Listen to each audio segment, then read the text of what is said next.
So I've been given about 8 minutes to say something that may be inspiring. It's been a long night.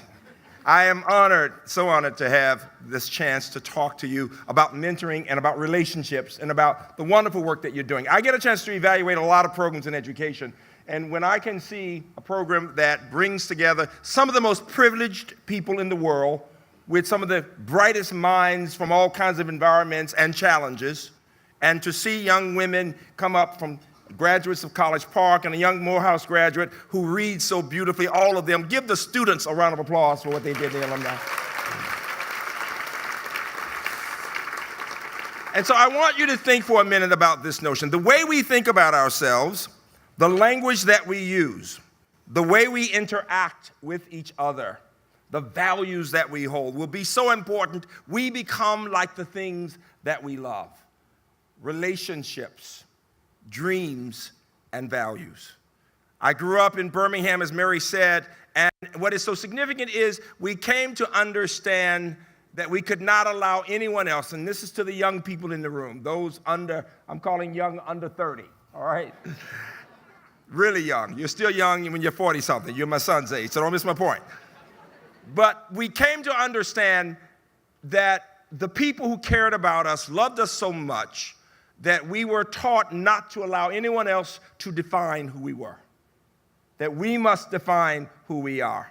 And when I think about today at a luncheon with Mary and one of our friends who's here from the Chancellor Emeritus of University of Missouri, Kansas City, we all grew up in a little neighborhood where we had mentors, went to the same churches, dad's on the deacon board, hardworking people, nobody with a lot of money, but a lot of love and the valuing of education. And I see Mary graduating from Fisk, and Leo graduating from Tuskegee, and then Mary gets an MBA from Chicago, he gets an MBA from MIT, and our parents could never have expected that we would have those kinds of opportunities or be sitting here tonight. In fact, you know, as a rule, that we would not have been sitting here as a group looking as diverse as this 50 years ago, 40 years ago. And so the challenge we face is to think about this.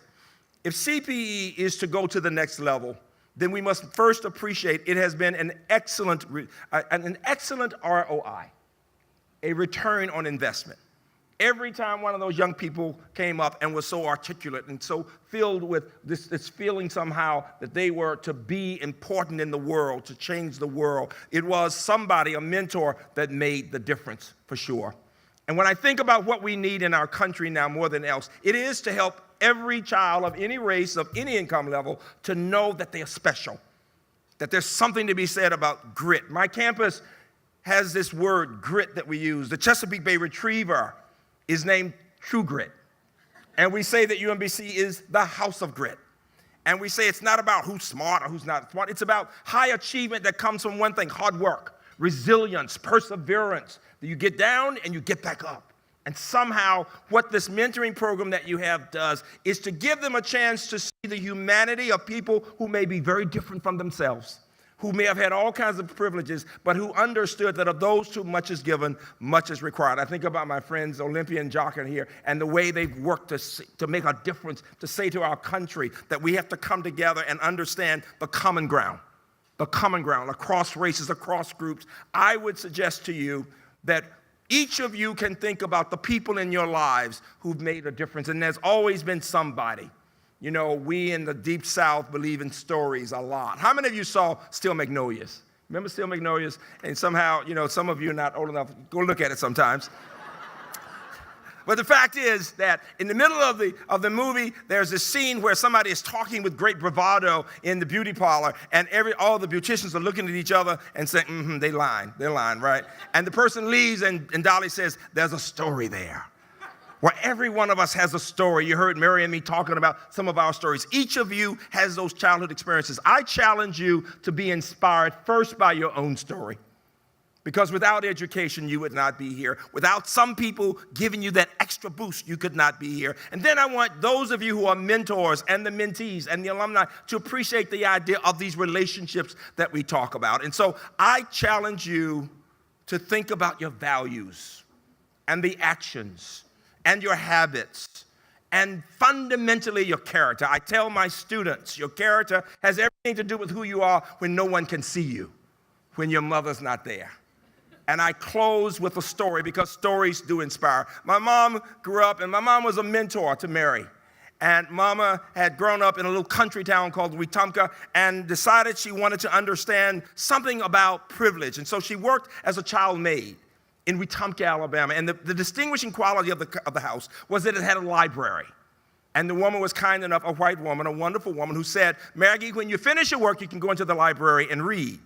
And Mama would do just that. And then she said, take the book home. And this is what happened.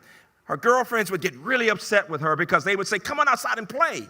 And she said, no, I want to keep reading my book. And they would say, but this is not school. Why do you want to read a book? And then she began to understand the distinction between herself and her girlfriends. And it was this. She said, the more she read, the better a reader she became. And the better a reader she became, the more she enjoyed the experience. And the more she enjoyed reading, the more reading she did. The problem with her girlfriends, and that she saw with so many people, was that they never learned to read well enough to keep doing it. And therefore, it was always a pain. It was a struggle. It was not what she needed. And so she said to herself, I know what I want to do for the rest of my life. What is that? To become a teacher, and a teacher of literature. And so all my life, she was quoting Zora Neale Hurston, Emily Dickinson, Tell the Truth But Tell It Slant. And the book, Their Eyes Were Watching God, begins, ships at a distance have every man's wish on board. For some, they come in with the tide.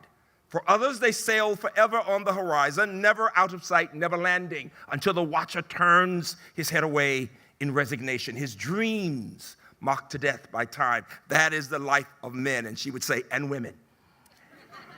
And her point was that there were two groups of people in our society. People like us, all of us, have seen students, mentors, mentees, staff members. We've seen some dreams already fulfilled. And then there were other people who, in the words of Langston Hughes, see their dreams forever deferred.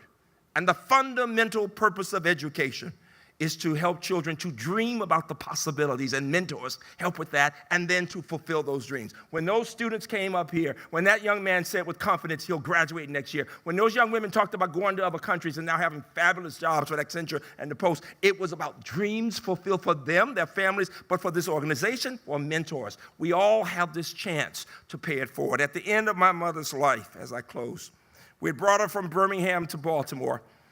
And we were sitting on the porch, and she had developed dementia. This brilliant woman who could quote everybody, all of a sudden had faked it so well we didn't realize she really didn't know who I was, and I'm an only child. And all of a sudden she looked at me and said, I know the end is near.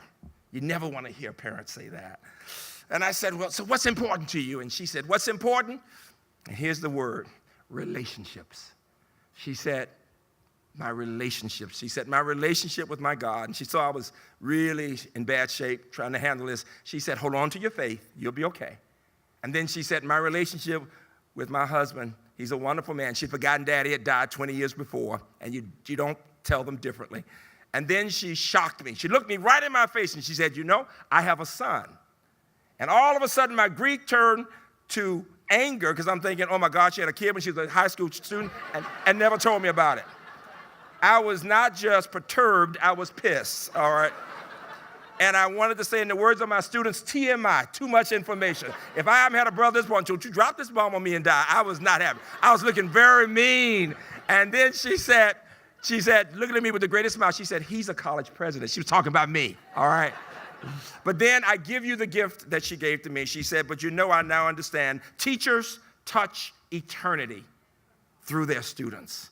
And I challenge you by saying, mentors touch eternity through their mentees. Watch your thoughts, they become your words. Watch your words, they become your actions. Watch your actions, they become your habits. Watch your habits, they become your character. Watch your character, it becomes your destiny. Dreams and values. CPE, you are so special, and you can be even better. Thank you all very much. Thank you.